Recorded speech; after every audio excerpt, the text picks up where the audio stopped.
Harris says the right to be safe is a civil right, as Biden signs order on gun technology. AP's Colleen Long and Darlene Superville, reporting from Washington.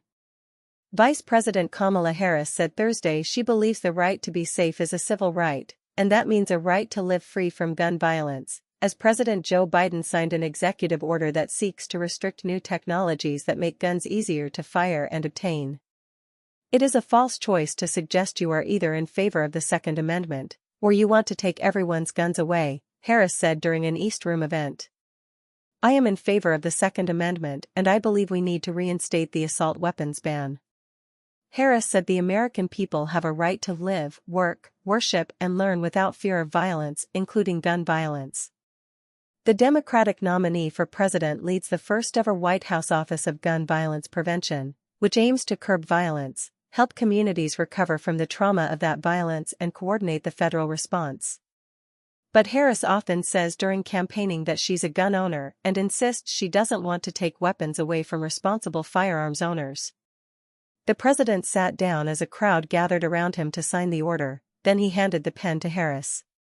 "Keep it going, boss," he said.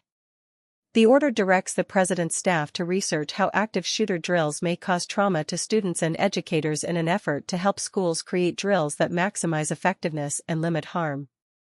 "We just have to do better and can do better," Biden said, also calling for better funding for federal law enforcement.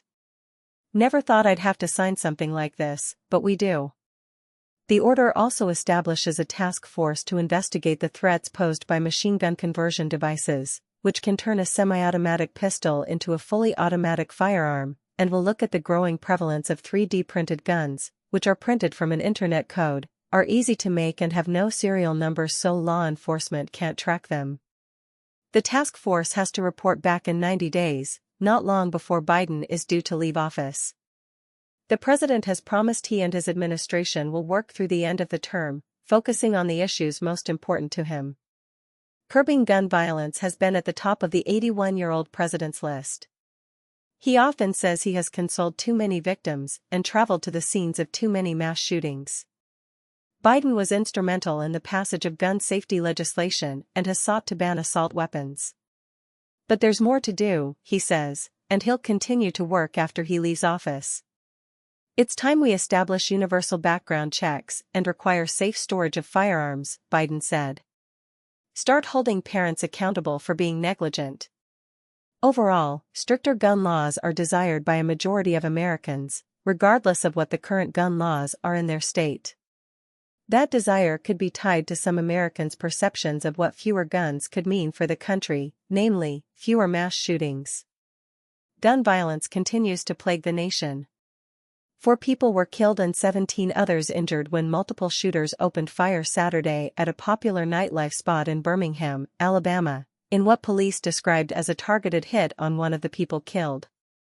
Birmingham Mayor Randall Woodfin, in introducing the president, told the crowd about his personal experience with gun violence. His brother was shot to death and he heard his mother's screams of pain. "I heard that scream again this past Saturday, as the lives of 4 people were stolen and 17 other victims were shot during the horrific mass shooting in Birmingham," he said. Woodfin said curbing gun violence should not be partisan. Saving lives should not be a Democrat or a Republican thing. "Saving lives is the most American thing we can do together," he said. As of Thursday, there have been at least 31 mass killings in the U.S. so far in 2024, leaving at least 135 people dead, not including shooters who died, according to a database maintained by the Associated Press and USA Today in partnership with Northeastern University. The order was praised by gun control groups, but criticized by Randy Kozic, executive director of the NRA Institute for Legislative Action, who said it was just one more attempt by the Biden-Harris administration to deflect attention from their soft-on-crime policies that have emboldened criminals in our country.